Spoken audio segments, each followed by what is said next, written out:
To our main report today, ASEAN leaders ended their summit meeting held in the newly developed tourist resort of Labuan Bajo in East Nusa Tenggara on Thursday, May the 11th. One of the recommendations issued at the end of the meeting is to promote regional payment and local currency transactions.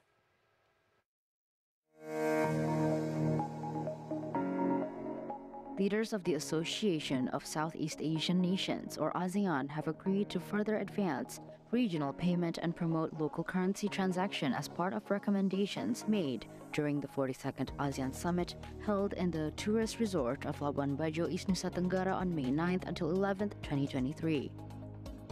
The declaration said leaders recognized the potential benefits of local currency usage in strengthening financial resilience, deepening regional financial integration by improving intra-ASEAN trade and investment, and bolstering regional value chains. Leaders declared to commit to advancing regional payment connectivity by utilizing emerging opportunities brought by innovation to facilitate seamless and secure cross-border payment, taking country circumstances into consideration.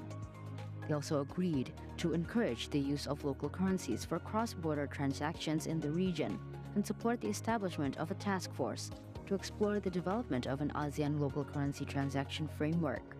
Carrying the theme ASEAN Matters, Epicentrum of Growth, Indonesia, as the ASEAN chairman this year, has promised to work closely with other member countries to ensure the association remains relevant to the world and to turn the region as the center of growth in the world. In addition to the declaration on the advancement of regional payment and the use of local currency, the ASEAN leaders also agreed to work together in combating human trafficking in the region. The use of local currencies among ASEAN member countries has been widely discussed long before the summit.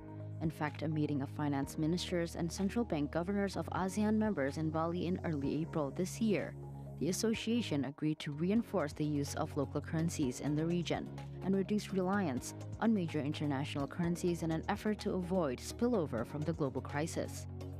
Governor of Bank Indonesia, Periwarjo, said with the use of local currencies in the transactions across, the region can strengthen and support regional cross-border trade and investment, which now are still relying on major international currencies.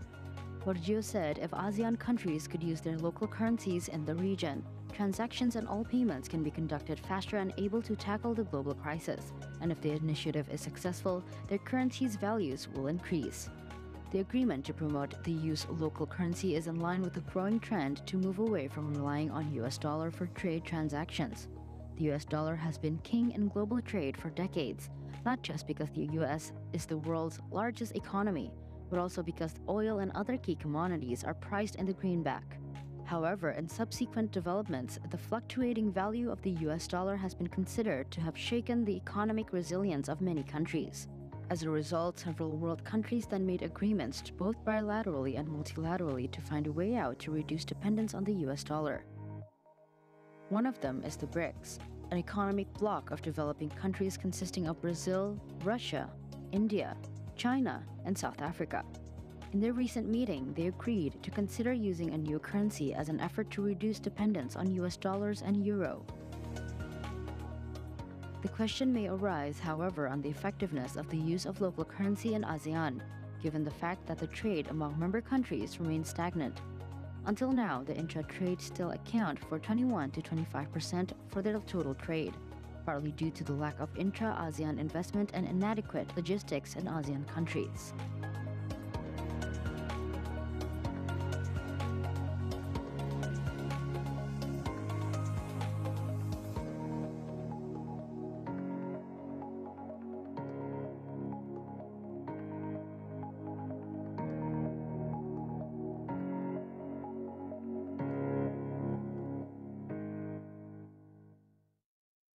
So ASEAN leaders have agreed to further advance regional payment and promote local currency transaction as part of their recommendations during the 42nd ASEAN Summit held in Labuan Bajo. It is an honor for us to have with us this afternoon Bapak Mohammad Faisal, Executive Director of the Center of Reform on Economics or CORE Indonesia. He will share with us his point of views on the urgency and benefits of the local currency transactions in the region. Welcome to the show, Pak Mohammad Faisal. Thank you for having me. Yes, our pleasure. So there's been a growing movement of the dollarization in the world right now amid global uncertainties at Yes. this moment. Do you think that the decline in trust of dollar and the growing urge to leave dollar indicates the weakening of the U.S. dominations in the world?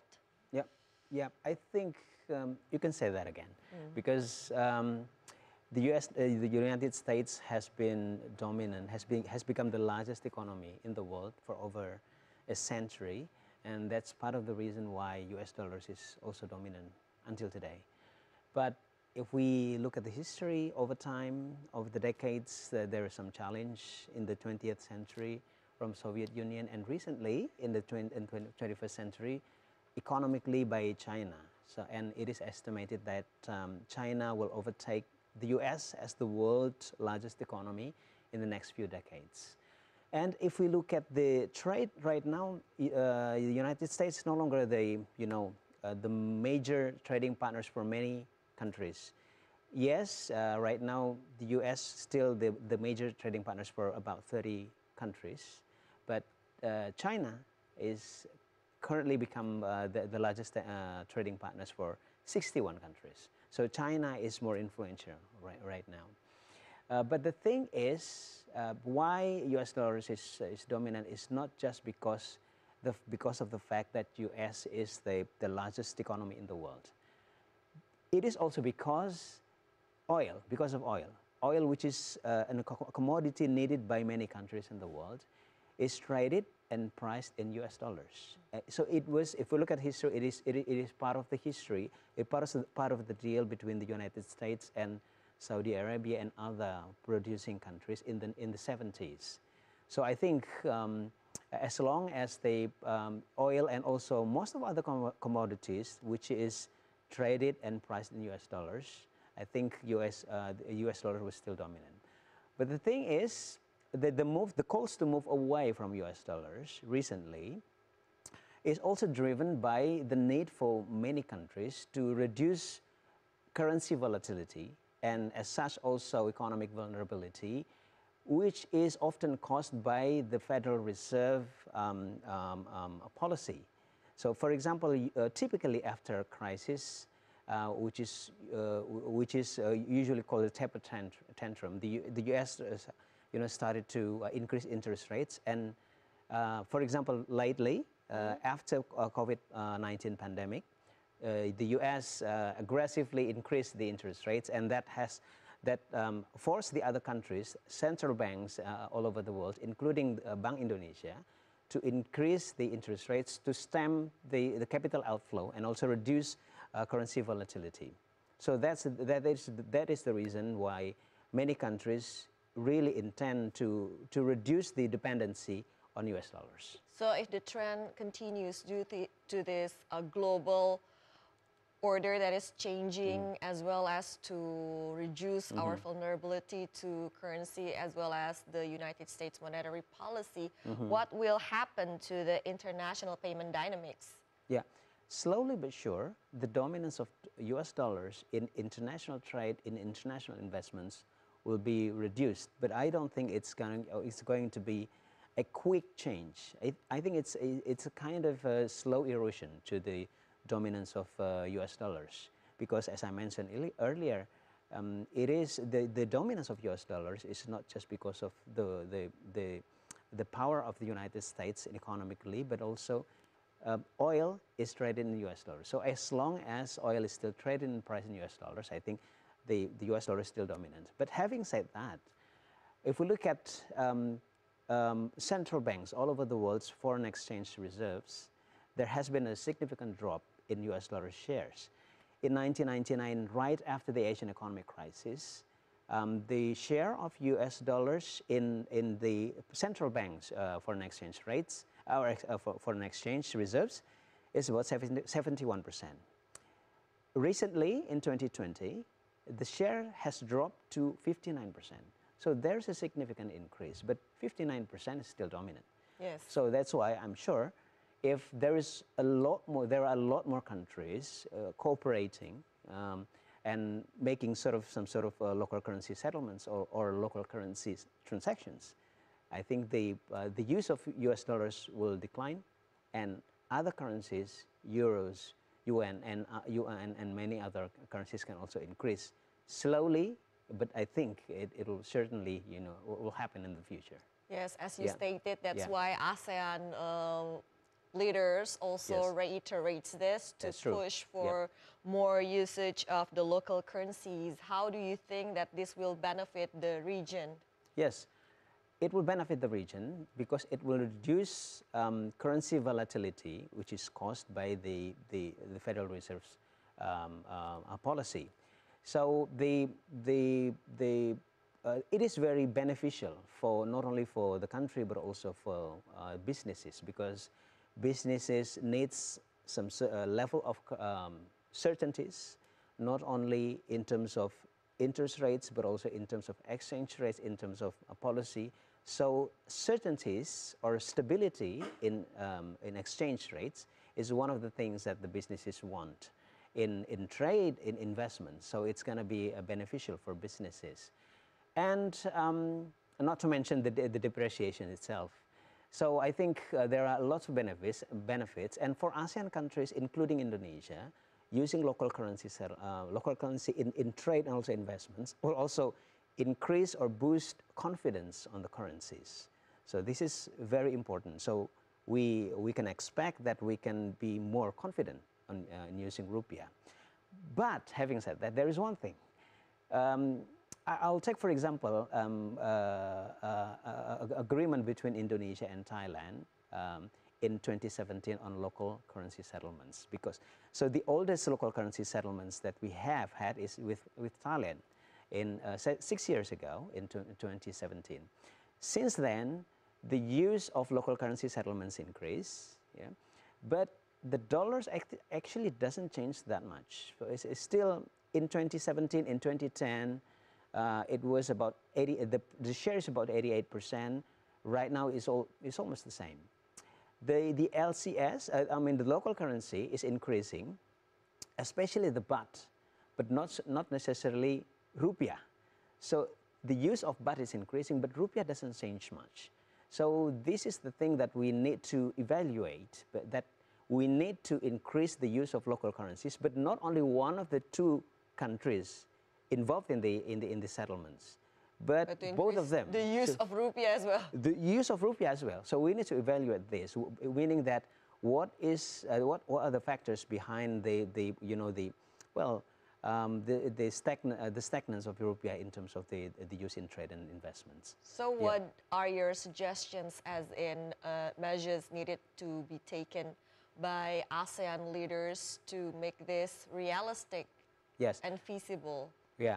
First of all, I think the cooperations in terms of using local currency is important, but increasing competitiveness in the real sector and increasing the trade between ASEAN countries, because we know that we have agreed to enter the era of ASEAN Economic Community since 2015. We hope that intra-ASEAN trade will increase, but in fact, today we can see that actually the trade between ASEAN and China is more intensified compared to the trade between ASEAN. So the trade between ASEAN first, and then not only in trade but also in investments. So that's why I said increasing the cooperation and competitiveness in the real sector. And the second one is also increasing the coverage of local currency settlements, not only among a few countries, but also with other countries as well. Because US dollars is still competitive right now, still efficient, because first, it is widely used, and then it is also efficient in the sense that the buying, sales, and also the selling, the buying rates and also the selling rates, when we exchange with US dollars, the gap is narrower, the difference is narrower, meaning that the exchange cost is lower. So that's not the case if we exchange with other currencies, including, for example, with yuan with China. The exchange cost is still higher. So efficiency first, and then US dollar is also used because it is widely used in trades in many countries, because businesses in reality, when they do the business, they do not just trade with countries that we have already had the LCS, but also with other countries. For example, if I'm a textile businessman, for example, I need to buy raw materials, for example, from Turkey. We don't have any LCS with Turkey, while I may sell the products, the textile products, to China. Yes, we have LCS with China, meaning in that case, I still need US dollars, because Turkey doesn't recognize rupiah or yuan.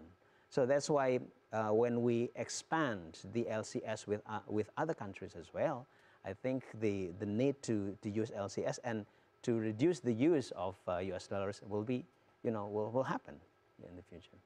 Okay, Pak Faisal, as we know that our country, as part of ASEAN, agreed to push for more connectivity in payment. One of the initiatives that has been taken is the QRIS that can be used in ASEAN. How do you think this will benefit the people in the region?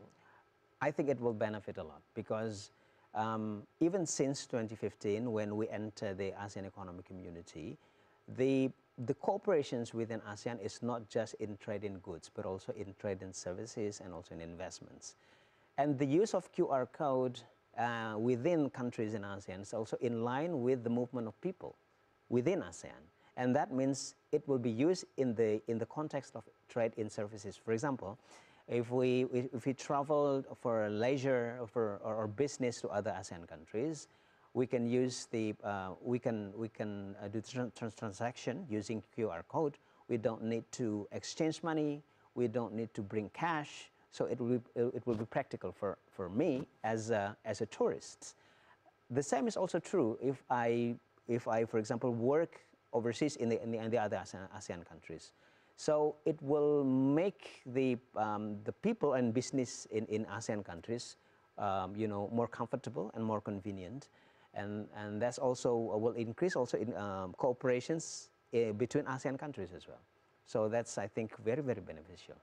So to sum up this discussion, what we need to improve is the efficiency for the transaction between local currencies, and for our authorities to establish as many as possible local currency settlement with other countries. Yes, to reduce the exchange cost, to reduce the gap between selling and buying rates, we need to establish a direct exchange market. That's what happened when we exchange with US dollars. So it will make the exchange in local currencies more efficient and more competitive in comparison with exchange with US dollars. So other than promoting local currency transactions within the region, do you think, like when we talk about the dollarization movement, will there be any challenges as in certain currency that will show up or emerge to challenge the dominance of the US dollar? Which currency do you think? Yeah, I think that's possible. Yeah, the challenge is possible, and right now I think the challenge from China is increasing. So China, I think in the world trade will be, the use of yuan will be increasing in the future, and that's of course will challenge the dominance of US dollars in the world's economy. But I think it's going to take a long time, because US dollar is still used in the trading of oil and other commodities. But the cooperations among all countries I think will be also influential, in terms of to reduce the dominance and also the influence of US dollars. So yeah, I think there are some possibilities that other currencies will increase in the use, not only euro, but also not only yuan, but probably also other currencies. Yes, thank you for your insights on this topic. Bapak Mohammad Faisal, Executive Director of CORE Indonesia, thank you for coming to our show. And